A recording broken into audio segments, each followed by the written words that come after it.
If you travel across India, you'll notice something strange. In one region, people may have skin so dark it almost appears black in direct sunlight. A few 100 kilometers away, you may find people with much lighter complexions. Some Indians naturally have green or blue eyes. Some carry genetic ancestry connected to ancient Central Asian populations. Others carry ancestry stretching back to some of the very first humans who arrived in Asia. And yet all of them are Indian, which raises a fascinating question. How did one country become so genetically diverse? Were Indians always this different? Or did something happen thousands of years ago that transformed the population forever? The answer begins long before India existed. Before kingdoms, religion, before civilization itself. It begins with a small group of humans walking out of Africa. Around 65,000 years ago, modern humans began leaving Africa. Nobody knows exactly what they were searching for. Perhaps food, opportunity. Perhaps they simply followed the coastline generation after generation. What we do know is that some eventually reached South Asia. And when they arrived, they entered a land unlike anything they had seen before. Vast forests, powerful rivers, monsoon rains, dangerous predators. Yet somehow they survived. For thousands of years, these hunter-gatherers spread throughout the subcontinent. They became the ancestors of some of the earliest people ever to live in India. Case closed. Or at least that's what scientists once thought. Then DNA entered the picture, and suddenly the story stopped making sense. When researchers began studying ancient DNA, they expected to find that modern Indians descended mostly from these first settlers. Instead, they found something far more complicated.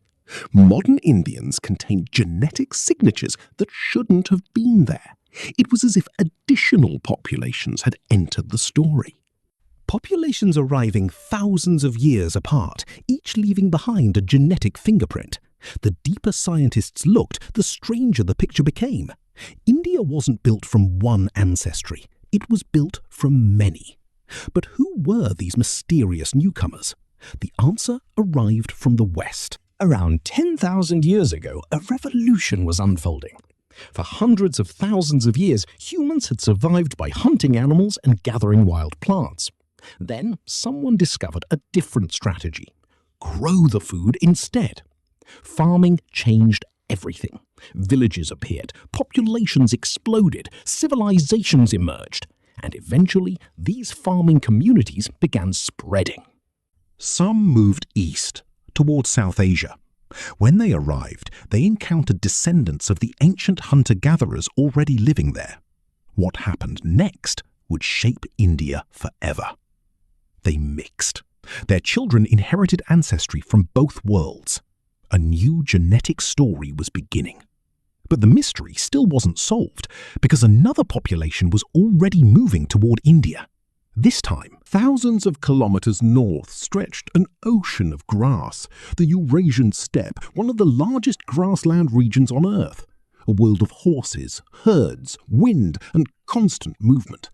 Here, survival required mobility. Entire communities traveled enormous distances. Then, around 4,000 years ago, some of these groups began moving south. Once again, populations mixed. Once again, new generations inherited ancestry from different worlds. And once again, India's genetic puzzle became more complicated.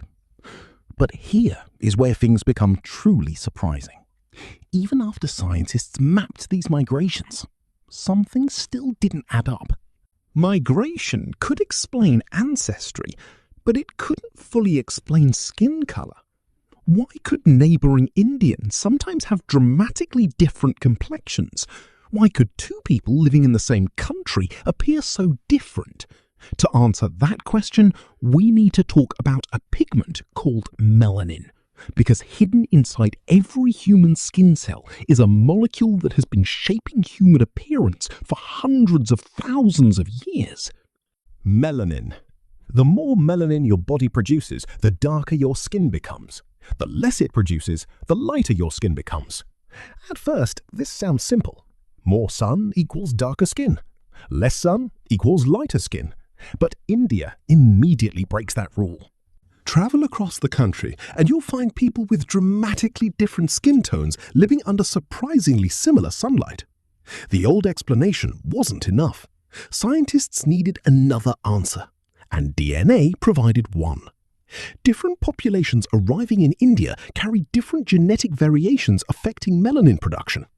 Over thousands of years, these populations mixed. But they didn't mix evenly everywhere. Some regions experienced more migration. Some remained relatively isolated. Some communities married mostly within their own groups for centuries. Generation after generation, certain traits became more common in some populations and less common in others. Slowly, the incredible diversity visible today began to emerge. But here's what makes India unusual. Most countries can trace their population history to a handful of major events. India's story never stopped. New people arrived, cultures merged, kingdoms rose and fell. Trade routes connected distant populations. Every century added another layer to the story, and each layer left traces inside the DNA of modern Indians. Which means that when scientists look at the genetics of India today, they aren't seeing one ancient population. They're seeing a record of thousands of years of human history. Every migration, every adaptation, every encounter, preserved inside the people living there today. And that's the answer to our mystery. India did not become diverse because one group changed over time. India became diverse because many different human stories met in the same place. The first hunter-gatherers, early farming communities, migrants from distant grasslands. Countless generations mixing, adapting, and surviving. Together, they created one of the most genetically diverse populations on Earth. So the next time you notice how different Indians can look from one another, remember, you're not looking at a mystery. You're looking at the visible result of a journey that began more than 65,000 years ago. A journey written not in books, but in DNA.